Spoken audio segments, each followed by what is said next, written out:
Our everyday dependence on computers and smartphones comes at a price. Our online actions are mined by companies like Google and Facebook, tracked by the government, and targeted by criminal hackers.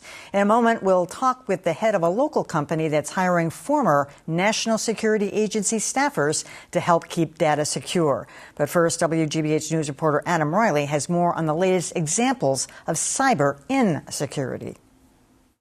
This case should serve as a wake-up call to the seriousness of the ongoing cyber threat. The U.S. Department of Justice is charging 5 Chinese Army officers with cyber espionage, saying they hacked into the computers of U.S. companies to give Chinese firms a boost. When a foreign nation uses military or intelligence resources and tools against an American executive or corporation to obtain trade secrets or sensitive business information for the benefit of its state-owned companies, we must say enough is enough. The Chinese government says the charges are groundless and hypocritical, given U.S. cyber spying on China. But the White House claims there's no comparison. Our signals intelligence programs serve a specific national security mission, and that does not include providing a competitive advantage to U.S. companies or U.S. economic interests. But for the average American, the crackdown on the Blackshades malware program may be even more unsettling. That software, which sells for just $40, lets hackers take over victims' computers remotely and wreak havoc. Once installed on a victim's computer, the Blackshades rat allowed users to remotely and secretly gain access to everything on a victim's computer, including private photographs and documents, and even passwords to online accounts.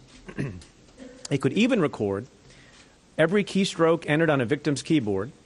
It even gave users the ability to activate a computer's camera to spy on a person in the victim's own home. Including Miss Teen USA Cassidy Wolf, who was surreptitiously monitored in the nude by a classmate. This is obviously going to change the way I use my computer for the rest of my life. But no change can make you completely safe.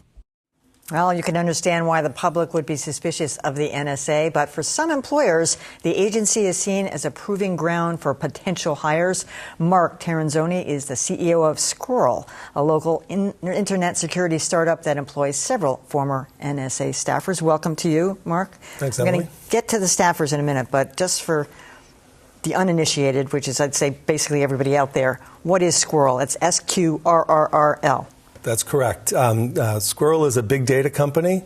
We make a very large-scale database that allows companies to store all their information very securely so that only access to that information can be authorized to people who have the rights to see it.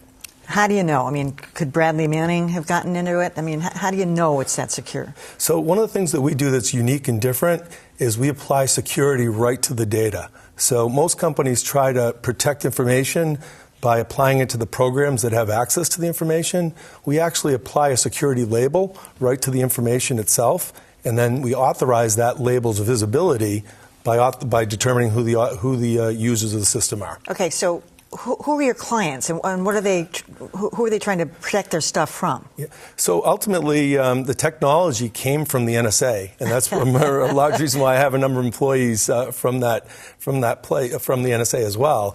And ultimately, there's a lot of regulations in government, and one of the things the NSA does is share information with different departments, and they need to make sure that the information they're sharing is only viewed by authorized people and authorized departments. Very similarly in a company. Mm-hmm. The promise around big data is bringing all your information together in one place and being able to utilize and analyzing it to find benefits for your business. But ultimately, by bringing that data together in one place, you create a potential security concern by unauthorized access to the information by certain employees or by potentially even state or competitive threats from outside the organization. I mean, the NSA people, I mean, they're very sophisticated computer technicians, but I mean, there were breaches there. There were, and if you look at some of the breaches, a lot of those were based on credentials being passed to unauthorized people. And, it's very difficult. Once credentials are passed, people do have access to information. One of the things that a lot of companies use our system for is to really check and make sure credentials are handled properly and the information is being accessed properly, meaning that it's not flowing out of the business, it's being used for the actions within the business to benefit the business. So that's the key, though. If somebody has the access key data, the ID, whatever it is, there's nothing you can do about that.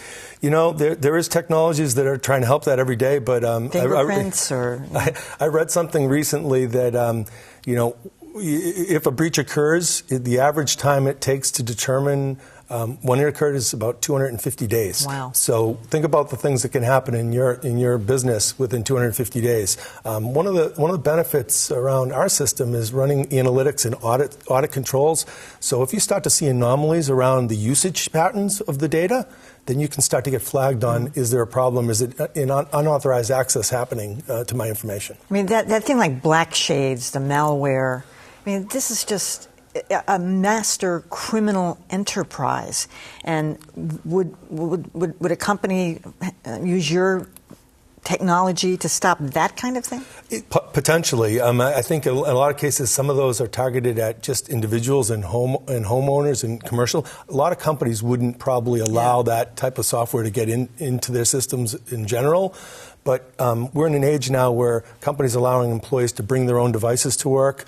They're working from home more remotely, so access is granted in very different ways. One of the ways that companies use our technology is really to understand what's happening in their network, what's happening with their data, and to determine if there's anomalies associated with that. And once those anomalies occur, they get flagged immediately and try to prevent unauthorized access to the information. So the NSA guys, you're happy with them? I'm very happy with them. Yes, they were the founding core team for Squirrel, and we continue to employ more. And so they've got the knowledge that your company needs. They do. They created the technology. In a lot of cases, NSA, and other government departments have technology problems before industry does. This is one of those cases. They were dealing with big data, 10, 12 years ago. True. Industry didn't have that problem, and now, so my team has that expertise from a very long standard. All right, it's really fascinating. Mark Terranzoni, thank you so much for coming. Thanks. Thank you.